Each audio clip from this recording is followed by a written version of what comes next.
अमित शाह को संसद में पत्थर मारा गया। कंगना रनौत ने विपक्षी सांसदों पर लगाए गंभीर आरोप। लोकसभा में पीएम और सीएम को हटाने के बिल पर विपक्ष ने हंगामा किया। सांसदों ने बिल की कॉपी फाड़कर गृह मंत्री अमित शाह पर फेंकी, जिसके बाद कार्रवाई स्थगित हुई। सांसद कंगना रनौत ने विपक्ष पर आरोप लगाते हुए कहा कि कुछ सांसदों ने अमित शाह के मुंह पर पत्थर फेंके। लोकसभा में बीते दिन बागी प्रधानमंत्री से लेकर सीएम तक को हटाने के लिए बिल पेश किया गया। इसको लेकर विपक्ष ने काफी हल्ला भी मचाया। यहाँ तक कि विपक्षी सांसदों ने बिल की कॉपी फाड़कर गृह मंत्री के ऊपर भी फेंकी, जिसके बाद सदन में हंगामा हुआ। अब इसको लेकर सांसद कंगना रनौत ने बड़ा दावा किया है। लोकसभा में विपक्ष के हंगामे के बाद सदन की कार्रवाई को स्थगित कर दिया गया था। इसके बाद मीडिया से बातचीत में कंगना ने विपक्षी नेताओं पर बड़ा आरोप लगाते हुए कहा कि कुछ सांसदों ने अमित शाह के मुंह पर पत्थर फेंके। दरअसल जब कंगना से पूछा गया कि संसद में आज क्या हुआ, तो उन्होंने कहा कि अमित शाह बिल पेश कर रहे थे, तभी विपक्षी सांसदों ने उनका माइक हटाने की कोशिश की। नेताओं ने विधेयक की कॉपी फाड़कर शाह के ऊपर फेंकी। उन्होंने इसी के साथ दावा किया कि कुछ सांसद अपने साथ पत्थर भी लेकर आए, जो उन्होंने पेपर के साथ अमित शाह के मुंह पर फेंके। मंगलवार को संसद के मानसून सत्र में एक अहम विधेयक पेश किया गया था, जिसका उद्देश्य भ्रष्टाचार या आपराधिक मामलों में दोषी पाए गए प्रधानमंत्री और मुख्यमंत्री को पद से हटाने की कानूनी प्रक्रिया तय करना है। जैसे ही गृह मंत्री अमित शाह ने यह बिल पेश करना शुरू किया, विपक्षी सांसदों ने इसे लोकतंत्र पर हमला करार देते हुए जोरदार नारेबाजी कर दी। कुछ सांसदों ने विधेयक की प्रतिक्रिया फाड़कर शाह की ओर फेंकी। विरोध इस कदर बढ़ गया कि सदन की कार्रवाई को कुछ समय के लिए स्थगित करना पड़ा। बीजेपी की तरफ से सांसद और अभिनेत्री कंगना रनौत, जो कि हाल ही में पहली बार लोकसभा पहुंची हैं, ने मीडिया से बात करते हुए एक सनसनीखेज आरोप लगाया है। उन्होंने कहा,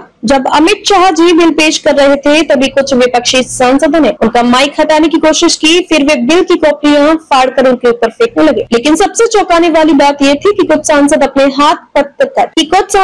साथ पत्थर लेकर आए थे। उन्होंने पत्थर अमित शाह जी के मुंह पर फेंके। ये पूरी तरह से सुनियोजित हमला था। ये घटना संसद में गिरते संवाद और बढ़ते टकराव की गंभीर तस्वीर पेश करती है। अगर कंगना के आरोप सही है, तो ये लोकतंत्र के सबसे बड़े मंच पर एक चिंताजनक हमला है। लेकिन अगर यह महज एक राजनीतिक बयान है, तो इससे संसद की गरिमा और विश्वसनीयता को आघात पहुंचता है। अब इसकी निगाहें सुरक्षा जांच रिपोर्ट और स्पीकर के अगले कदम पर टिकी है। संसद में मंगलवार को उस समय भारी हंगामा हुआ जब लोकसभा में प्रधानमंत्री और मुख्यमंत्रियों को अयोग्य ठहराने वाले एक विवादित बिल पर चर्चा के दौरान विपक्षी सांसदों ने जोरदार विरोध प्रदर्शन किया। इसी दौरान केंद्रीय गृह मंत्री अमित शाह पर कथित रूप से बिल की कॉपी और पत्थर फेंके जाने की घटना सामने आई है, जिस पर बीजेपी सांसद कंगना रनौत ने बड़ा बयान दिया है। कंगना ने विपक्षी सांसदों पर गंभीर आरोप लगाते हुए दावा किया कि कुछ सांसदों ने जानबूझकर पत्थर संसद के अंदर लाए थे और बहस के दौरान उन्होंने पत्थर अमित शाह के चेहरे पर फेंके।